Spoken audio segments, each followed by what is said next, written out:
Welcome back today match prediction and highlight. তো কেমন আছো তোমরা? আজকে আলোচনা করব আইপিএল ইন্ডিয়ান প্রিমিয়ার লিগ 2024, যেটা আজ সুপার সানডে। দুটো ম্যাচ আছে। ফার্স্ট ম্যাচের ভিডিও যেটা করবো আজকে, আর match number 36 Kolkata Knight Riders versus Royal Challenger Bengaluru. তো খেলাটা হবে, যদি আমি ডেট বলি, আজকের ডেট 21 এপ্রিল 2024, ইন্ডিয়ান টাইমে বিকেল 3:30 PM লোকাল টাইম, সেম টাইমে খেলাটা হবে ইডেন গার্ডেন কলকাতায়।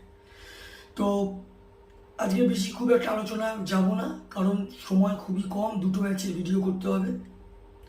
কলকাতা যদি আমি ওয়েদার দেখি, নো রেন, রেনের কোনো চান্স নেই, তবে যথেষ্ট হট ওয়েদার আছে এই সময়। 41 ডিগ্রি থেকে 40 ডিগ্রি সেলসিয়াস আছে, যথেষ্ট গরম ওয়েদার আছে। পিচ যদি আমি ক্যালকুলেশন করি, লাস্ট ম্যাচে দেখা গেছে এখানে হাই স্কোরিং চেস হচ্ছিল, চেস একটা বিগ ফ্যাক্টর হয়ে যাবে। আর সব থেকে বড় ব্যাপার হচ্ছে ইডেনে রাতের থেকে এই সময় যে টাইমে খেলা হচ্ছে, এই সময় আরও চেসের চান্স বেশি, কারণ ফার্স্ট ইনিংসে পিচ যথেষ্ট স্লো থাকে, রান খুব একটা যায় না, আবার চলে গেলেও যেটা চেসেবেলও স্কোর হয়ে যায়। তো এখানে একটা কথা বলবো, টসে জিতে ফার্স্ট ফিল্ডিং নেওয়া দরকার। কলকাতা নাইট রাইডার্স যদি আমি প্রেডিক্ট 11 দেখি, Philip Salt wicket keeper, Sunil Narine, Angkrish Raghuvanshi, Shreyas Iyer captain, Venkatesh Iyer, Rinku Singh, Andre Russell, Ramandeep Singh, Mitchell Starc, Varun Chakravarthy, Harshit Rana. Royal Challenger Bengaluru যদি আমি প্রেডিক্ট 11 দেখি, Virat Kohli, Faf du Plessis captain, Will Jacks, Rajat Patidar, Dinesh Karthik wicket keeper, Manipal Raman, Vijay Kumar, Vyshak, Reece Topley, Lockie Ferguson, Yash Dayal, Mohammed Siraj. দুটো টিমের আমি প্রেডিক্ট 11 বা প্রবাবল 11 বলে দিলাম। লাস্ট ম্যাচ যদি দেখি, Kolkata Knight Riders last match ইডেনেই লস্ট হয়ে আছে রাজস্থান রয়্যালসের কাছে। লাস্ট ম্যাচ কলকাতা নাইট রাইডার্সের সব থেকে হাই স্কোর করে সুনীল নারায়ণ, 109 রান। আর যদি বলিং পারফর্ম দেখি, সব থেকে উইকেট টেকার ইকোনমিক বল করে সুনীল নারায়ণ, 30 রান দিয়ে 2 উইকেট নেয়। আর বেঙ্গালুরু যদি আমি লাস্ট ম্যাচ দেখি, royal Challenger Bengaluru last match lost হয়ে আছে সানরাইজার হায়দ্রাবাদের কাছে। Royal Challenger Bengaluru last match সব থেকে শুরু করে Dinesh Kartik, 83 run.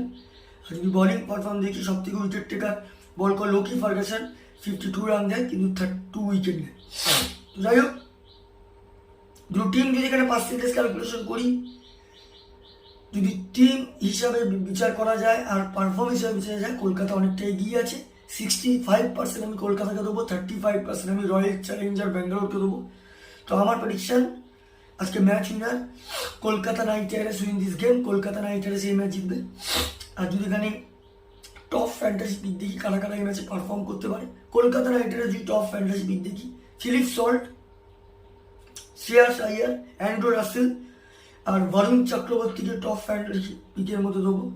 Royal Challenger Bengaluru যদি টপ ফ্যান্টাসি পিক দেখি, Faf du Plessis, Will Jacks, Manipal Raman, Lockie ফার্গাসনকে টপ ফ্যান্টাসি পিকের মধ্যে দেবো।